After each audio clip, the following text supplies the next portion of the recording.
Melanjutkan part yang sebelumnya, Ana kembali ditemui oleh pamannya.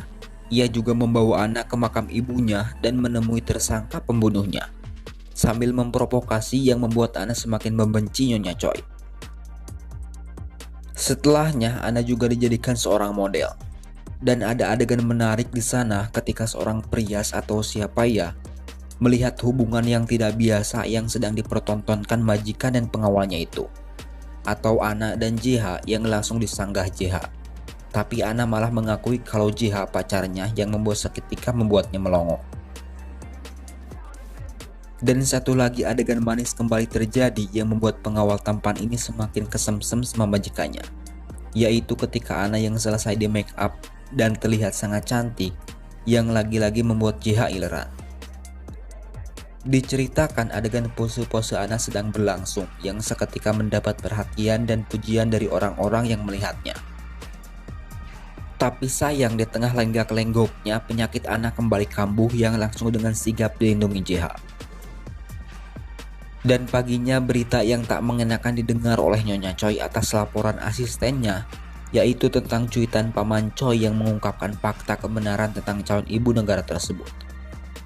Salah satunya tentang dalang pembunuhan ibu Ana dan tentang tidak harmonisnya dengan Capres Jang. Dan itu menjadi berita besar, sampai-sampai ahli politik bayarannya harus turun tangan untuk membersihkan nama baiknya. Walaupun begitu, ia tidak peduli, malah melanjutkan aksi pencitraannya dengan berpura-pura melakukan baksos. Dan aksinya itu asistennya abadikan dan diunggah di medsos, mungkin rencananya begitu. Tapi Nyonya Choi keburu disambi para wartawan yang seketika membuatnya pura-pura pingsan dan dibawa ke sebuah rumah sakit. Dan berita itu juga sampai kepada JH yang langsung menemui Nyonya Choi plus dengan sindiran yang dilontarkannya. Ia juga mempertanyakan tentang kebenaran berita tersebut.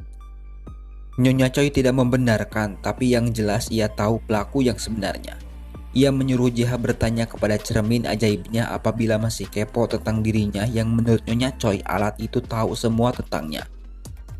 Udah begitu saja, tidak ada kekepoan lanjutan dari JH. Sekedar info bahwa yang bisa memerintahkan cermin tersebut hanya Nyonya Choi seorang. Dan sekarang entah kenapa ia mengizinkan JH memiliki izin tersebut. Dan itu juga menjadi pertanyaan buat JH. Kenapa harus saya, katanya. Saat itu juga JH langsung meluncur ke Cloud9 guna menanyakan sesuatu kepada cermin ajaib milik Nyonya Choi itu.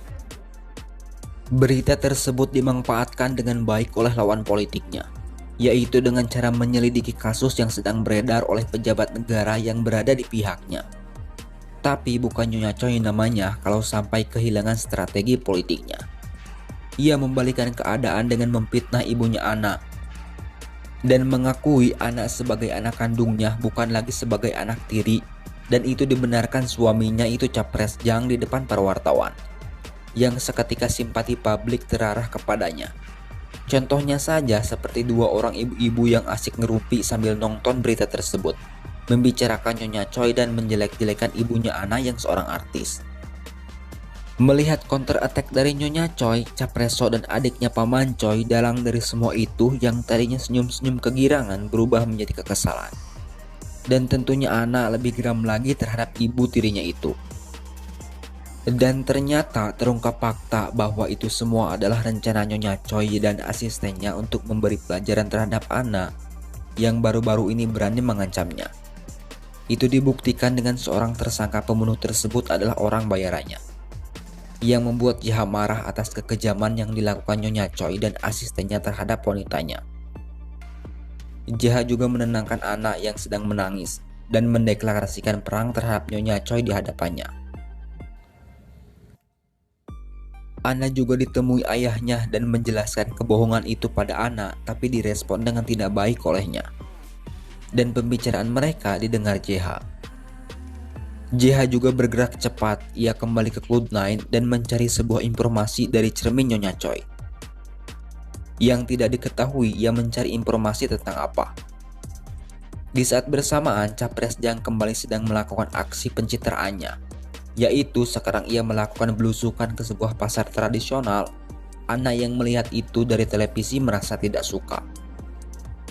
Setelahnya anak kembali ke makam ibunya, dan tanpa diduga Nyonya Choi juga ke sana, tapi bukan untuk berdoa, melainkan ia sengaja ke sana hanya untuk memprovokasi Ana.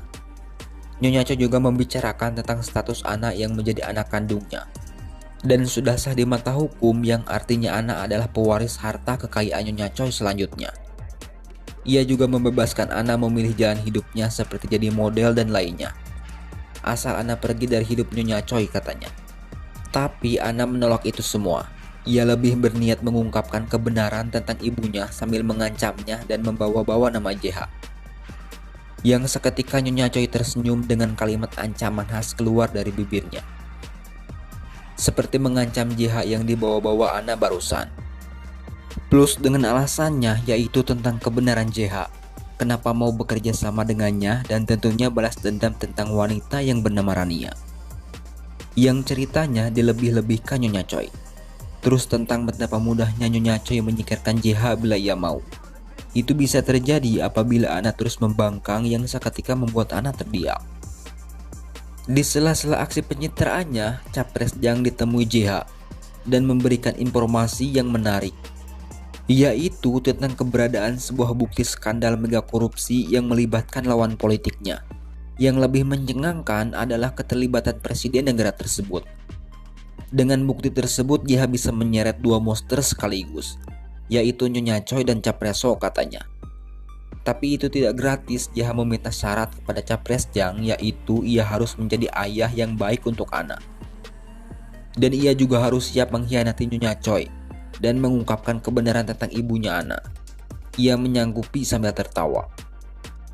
Di lain sisi, Nyonya Choi dan asistennya dengan pede menganggap berhasil menjebak JH atas informasi dirinya lewat cermin ajaibnya. Tapi faktanya yang ditanyakan JH tak ada satu kalimat pun yang JH tanyakan tentang Nyonya Choi kepada cerminnya, yang membuatnya kembali memuji JH di depan asistennya yang tidak suka. Nyonya Choi juga menanyakan kepada cerminnya pertanyaan terakhir JH, yang langsung membuatnya kaget ketika melihat orang-orang yang dicari JH. Semua orang-orang itu berpengaruh di negara tersebut. Salah satunya adalah anak seorang presiden, saksi kunci mengungkap mega skandal tersebut. Perlu diketahui berkat cermin ajaib Nyonya Choi lah JH mengetahui itu, dan rahasia yang membunuh Rania terkait dengan mega skandal tersebut. Dan sekarang target JH sudah ditetapkan, yaitu seorang dokter yang pernah ditemui Ana sekaligus teman baik dari Paman Choi atau anak presiden. Untuk membawa bukti itu keluar, JH menemui Capres So yang masih menganggap JH berada di pihaknya, dengan memberikan informasi yang sebenarnya tentang bukti mega skandal dirinya yang sedang dicari pihak lawan politiknya, yaitu Nyonya Choi dan antek-anteknya. Pertemuan diam-diam JH itu diketahui asistennya Nyonya Choi dan melaporkannya, yang dimana semua anggota Cloud9 menganggap JH berkhianat. Tapi Nyonya Choi mengatakan bahwa itu adalah rencananya. Ia juga memerintahkan Kepala Jo untuk mendukung aksi JH. Sambil senyum-senyum bangga, menurutnya bahwa rencana kali ini menentukan semuanya, termasuk negara mereka. JH juga memerintahkan anak buah Kepala Jo untuk menekan dokter tersebut dengan cara menguntitnya secara terang-terangan.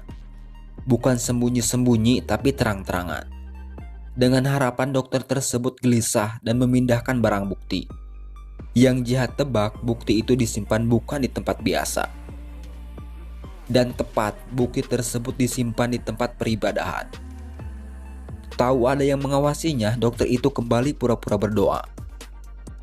Mendapatkan laporan dari rekannya, JH langsung cus ke TKP dan mencari benda yang ditargetkan. Tapi sayang bukti itu tak kunjung ditemukan. Tak habis akal, JH menggunakan rekannya untuk memprovokasi dokter itu, seolah-olah barang bukti telah ditemukan. Ditambah lagi JH berada di sana, tambah paniklah dia. Dan ternyata bukti yang disimpan masihlah aman. Dan ternyata bukan hanya kelompok Nyonya Choi yang mengincar barang tersebut. Kelompoknya Capres So juga tak mau ketinggalan dan terjadilah perkelahian antara JH dan kepolisian pihak Capres So. Dan perebutan barang bukti tersebut berhasil dimenangkan JH. Tapi sayangnya JH harus karat karena tertembak lawan sebelum akhirnya diselamatkan Kepala Jo. Sedangkan barang bukti itu JH sembunyikan. Mendengar kabar JH, anak dan Nyonya Choi terlihat sangat khawatir. Ia juga meminta kepala Jo membawa JH ke ruangan rahasia mereka. Nyonya Choi juga menebak tindakan Capreso selanjutnya. Dan benar saja ramalan si Nyonya, lagi-lagi Capreso membalikkan keadaan dengan menuduh JSS terutama JH dengan tuduhan pembunuhan berencana terhadap seorang anak presiden. Yang saat itu juga JH jadi buronan dan kantor JSS digeledah atas laporan pihak Capreso. Dan penggeledahan mencari bukti tentang kejahatan JH hanya kedok semata. Tujuan mereka sebenarnya adalah untuk memindahkan semua data penting milik JSS ke pihak Capreso dengan tujuan untuk menekan pihak Nyonya Choi. Tapi semua yang mereka pindahkan hanya data karyawan biasa mereka yang seketika membuat Capreso dan antek-anteknya murka. Dan itu adalah salah satu kecanggihan cermin ajaib yang dimiliki Nyonya Choi. Ditambah lagi anak presiden yang sempat pingsan sadar dan menanyakan tentang JH. Setelah mengetahui JH jadi buronan, anak presiden itu dengan panik meminta jangan menyentuh JH. Atas laporan anak presiden itu, penggeledahan kantor JSS dihentikan dan seketika Nyonya Choi tahu penyebabnya. Ya, barang bukti tersebut ada di tangan JH. Sedangkan orang yang dibicarakan hampir koin yang membuat sekali lagi Nyonya Choi khawatir. Bukan hanya Nyonya Choi yang mengkhawatirkan JH, anak tirinya lebih-lebih merasakan hal yang sama. Ia memohon-mohon kepada ibu tirinya untuk diizinkan menemui kekasihnya. Dan seperti biasa, Nyonya Choi berakting nangis-nangis di depan orang lain, seolah mengasihani anak tirinya. Yang akhirnya anak diizinkan menemui JH yang tak sadarkan diri. Tapi dengan syarat anak harus meninggalkan JH setelahnya.